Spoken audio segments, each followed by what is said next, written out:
दोस्तों कैसे हैं आप सभी सभी अच्छा कर रहे होंगे। मैं बताऊं, मैं भी बहुत अच्छा हूँ। वीडियो अच्छा लगे तो CKD stock market news channel को सब्सक्राइब कर लेना, साथ ही बेल आइकन बटन को प्रेस कर देना। चलिए शुरू करते हैं।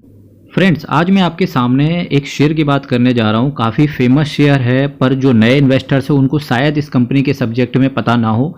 पर जैसे जिनके पास ये शेयर है तो बहुत अच्छी बात है, क्योंकि काफ़ी सारे म्यूचुअल फंड्स हाउसेस के पास ये शेयर ऑलरेडी पड़ा हुआ है।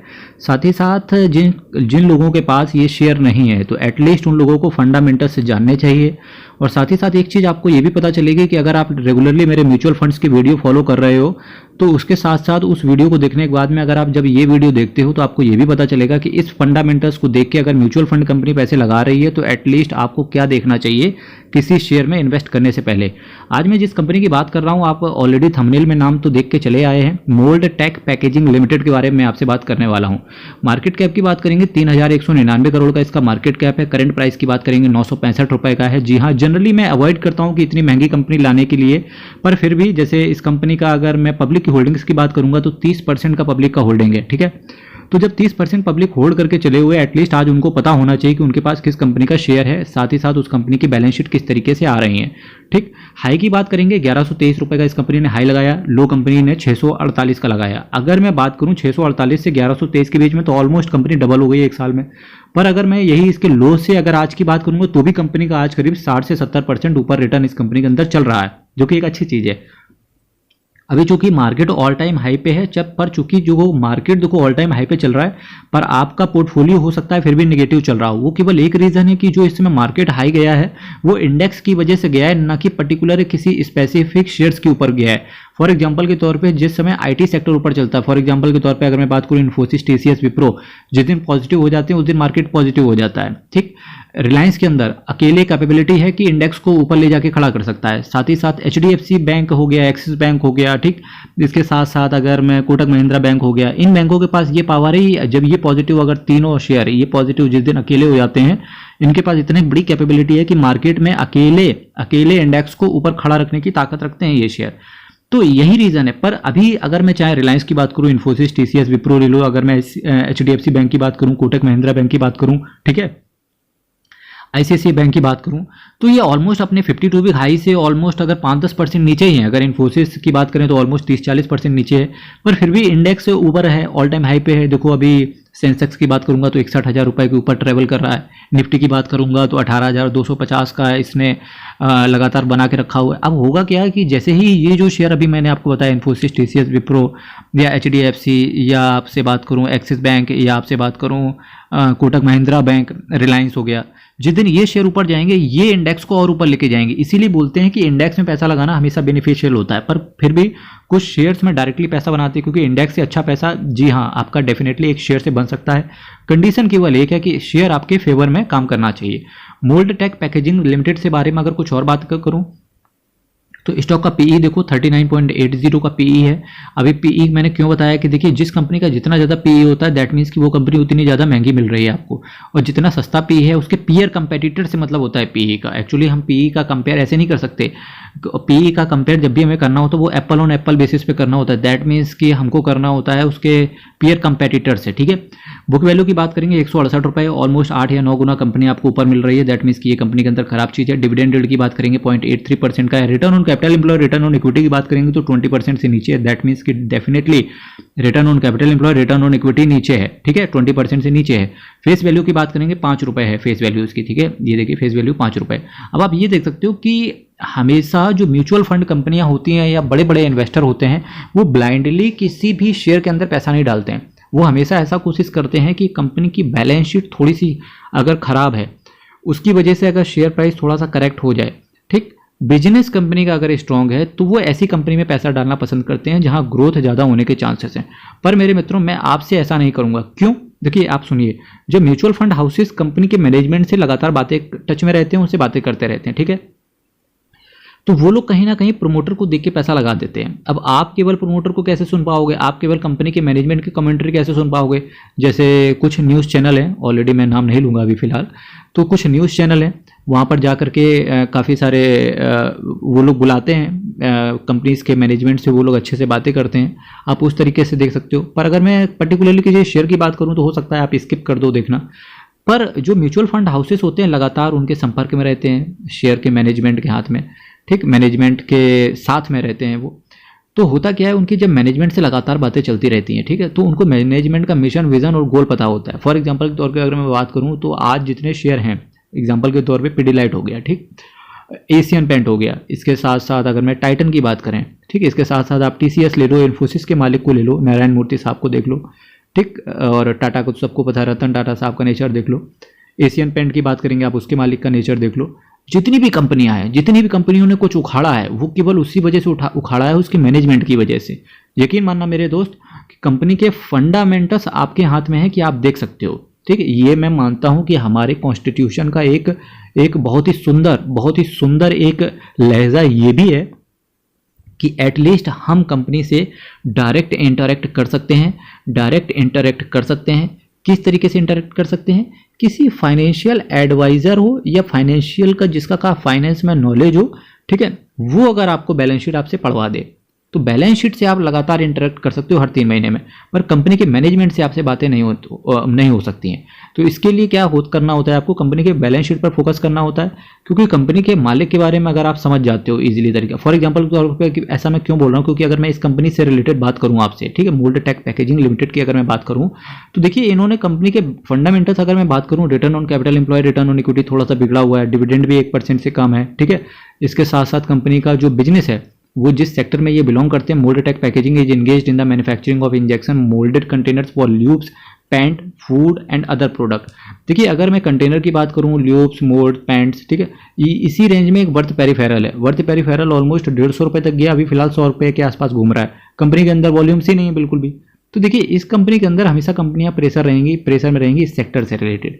इसी वजह से इन लोगों ने ये कंपनी को लिया होगा। हो सकता है इनकी मैनेजमेंट से बात चल रही हो, जहां मैनेजमेंट का मिशन, विजन और गोल बहुत क्लियर इनको नजर आ रहा हो। इस वजह से इस कंपनी के अंदर काफ़ी म्यूचुअल फंड हाउसेस ने पैसा डाला होगा, ठीक।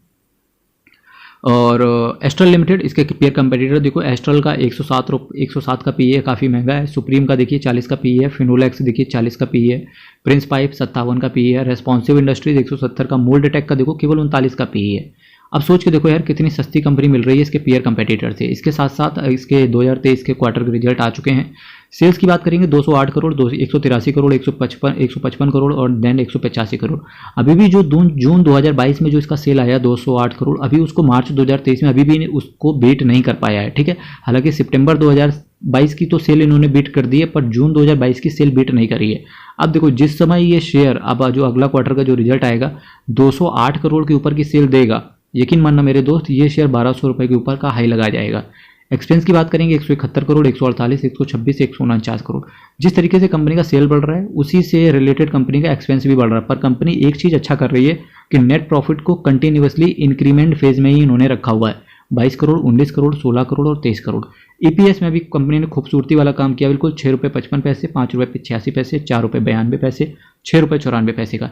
ईपीएस में भी कंटिन्यूअसली कंपनी का इंक्रीमेंट है, ठीक है। हालांकि सेल तो बीट नहीं कर पाए पिछले 3 क्वार्टर के पहले, पर इन्होंने नेट प्रॉफिट और इन्होंने ईपीएस को बीट करते हुए दिखा है। ये कंपनी की खूबसूरती है। यहाँ से ईयर ऑन ईयर बेसिस पे बात करेंगे तो सेल्स देखो 437 करोड़, 479 करोड़, 631 करोड़ एंड 730 करोड़।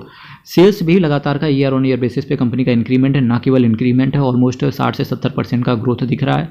अभी मैं उसकी बात कर लूँगा। एक्सपेंस की बात करेंगे तो एक्सपेंस जहाँ 357 करोड़ का 2020 में था, आज वहाँ 2023 में 594 करोड़ का कंपनी लगातार खर्चा भी कर रही है, ठीक है। इसी के साथ साथ अगर मैं नेट प्रॉफिट की बात करूँगा 38 करोड़, 48 करोड़, 64 करोड़ और 80 करोड़। नेट प्रॉफिट में भी लगातार इंक्रीमेंट है। साथ ही साथ अगर 2020 से मैं बात करने की चेष्टा करूंगा यहाँ पर तो 20 से तो ऑलमोस्ट इनका नेट प्रॉफिट डबल के भी ऊपर जा चुका है। ईपीएस की बात करेंगे तो ईपीएस ऑलमोस्ट डबल हो चुका है। 13 का ईपीएस था, 17 का ईपीएस था, 20 का ईपीएस था, अभी फिलहाल 24 का ईपीएस है। तो देख सकते हो कंपनी कितने अच्छे मूड के साथ ऊपर जा रही है। जिस तरीके से मैंने बोला कि कंपाउंड सेल्स में ग्रोथ देखो 3 साल का कितना 19% का, कंपाउंड प्रॉफिट में ग्रोथ देखो 26% का, और स्टॉक के प्राइस में देखो ग्रोथ कितना है 76% का कंपाउंड 3 साल में, ठीक। इसके साथ साथ अगर मैं रिटर्न की बात करूंगा, रिटर्न ऑन इक्विटी 18% का। तो देख सकते हो ऑलरेडी कंपनी अच्छा रिटर्न दे रही है। शेयर कैपिटल की बात करेंगे 14 करोड़, 16 करोड़, 17 करोड़ शेयर कैपिटल में इंक्रीमेंट है। रिजर्व एंड सरप्लस में जहां 183 करोड़ का हुआ करता था वहां आज 542 करोड़ का रिजर्व एंड सरप्लस है। बोरोविंग्स की बात करेंगे तो अगर वहीं आप बोरोविंग्स से थोड़ा सा अगर देखने की चेष्टा करेंगे तो लॉन्ग टर्म बोरोविंग्स में कंपनी ने ऑलमोस्ट आधी कर दी है। 25 करोड़ की जहां थी वहीं आज की डेट पे केवल 13 करोड़ के आसपास की रह गई है। शॉर्ट टर्म बोरोविंग से कोई दिक्कत है नहीं, हालांकि 18 करोड़ से ऑलमोस्ट यहाँ डबल कर दिया इन्होंने शॉर्ट टर्म बोरोविंग।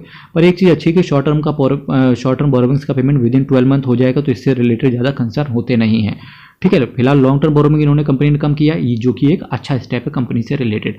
साथ ही साथ कंपनी कहीं ना कहीं जो नेट कैश फ्लो है उसको पॉजिटिव रखने पे कंपनी कामयाब हो गई है। 1 करोड़ का ही सही पर एटलीस्ट मार्च 2023 के जो रिजल्ट आए हैं इन्होंने कैश फ्लो को पॉजिटिव ही रखा है, जो कि एक अच्छा साइन मानते हैं। साथ ही साथ एक चीज़ आपने और भी देखा होगा कि इन्वेस्टिंग एक्टिविटी में यहाँ 148 करोड़ का नेगेटिव कैश फ्लो, शायद इसी वजह से जो म्यूचुअल फंड हाउसेस हैं वो इस कंपनी को खरीदने के लिए आगे आए होंगे, क्योंकि एक जो इन्होंने इन्वेस्टिंग एक्टिविटी पे खर्चा किया, जो कंपनी के इन्वेस्टिंग पे खर्चा किया, आइदर इन्होंने दूसरी कंपनियों को टेक ओवर करने का प्लान बनाया होगा या कंपनी को एक्सपेंड करने का प्लान बनाया होगा, कुछ भी प्लान बनाया होगा, एटलीस्ट कंपनी ने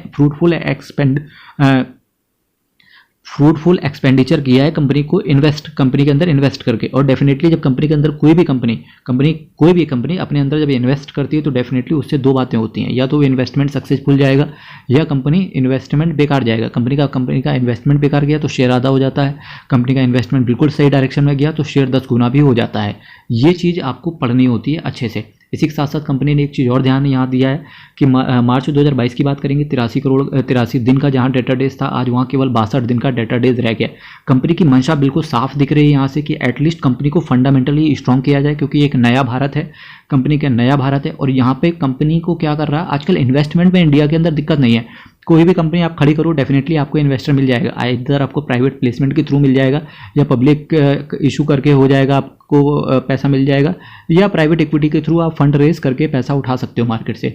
आजकल डेट के केवल पता है, चाहे स्टार्टअप हो, चाहे कंपनी के स्टार्ट करने वाले नए नौसखिया बोल दो, नौसखिया तो नहीं बोलूँगा, चाहे स्टार्टअप बोल दो, एक अच्छा टर्म है, स्टार्टअप हो चाहे, या फिर कंपनी के जो बिजनेसमैन है, आज उनको कंपनी को एटलीस्ट मेरा ऐसा मानना है उनको लोन लेने की जरूरत नहीं है, मार्केट से ही इजीली फंड रेज कर सकते हैं। अब केवल कंपनी को केवल एक काम करना है, आज की डेट पे जो नया भारत है इसमें कंपनी को केवल एक काम करना है, एटलीस्ट कंपनी को मेहनत करना है ताकि इन्वेस्टर को रिटर्न डिलीवर किया जाए और कंज्यूमर के सेटिस्फैक्शन पे कंपनी को काम करना है केवल, जो कि बहुत अच्छी चीज़ है। प्रोमोटर्स की होल्डिंग की बात करेंगे तो प्रोमोटर जहां 34% के आसपास होल्ड करके चलते थे, वहीं प्रोमोटर ने ऑलमोस्ट 1% के आसपास स्टेक अपना खाली कर दिया। एफआईआईज ने देखो ऑलमोस्ट 2% के आसपास स्टेक को ओन कर लिया। डीआईएस की बात करेंगे जहां 20% डीआईएस ओन करके चलते थे, आज 19% रहेगा। डीआईएस करीब 1% के आसपास निकलते हुए देखने को मिले।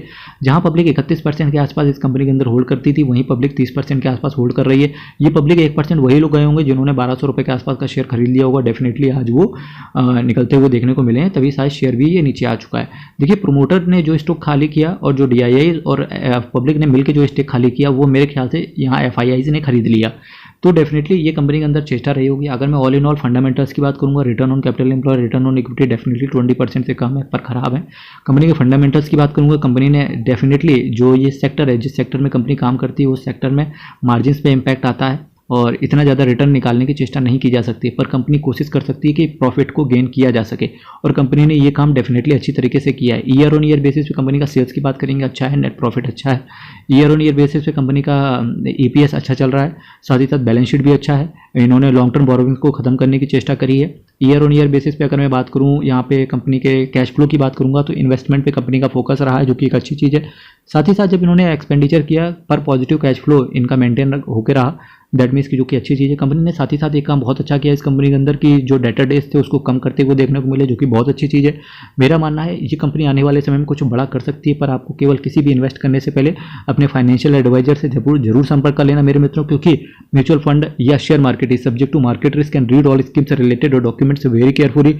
ये केवल एक लाइन ही नहीं है, ये एक ऐसी लाइन है जो आपको कहीं ना कहीं फाइनेंशियली इंडिपेंडेंट और प्रोटेक्ट भी करके रखता है एज ए इन्वेस्टर के तौर पे।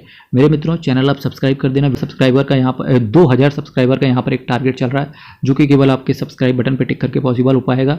बहुत बहुत धन्यवाद। कल फिर आपके साथ मिलेंगे। आप अपना ध्यान रखना। तब तक के लिए बहुत बहुत धन्यवाद।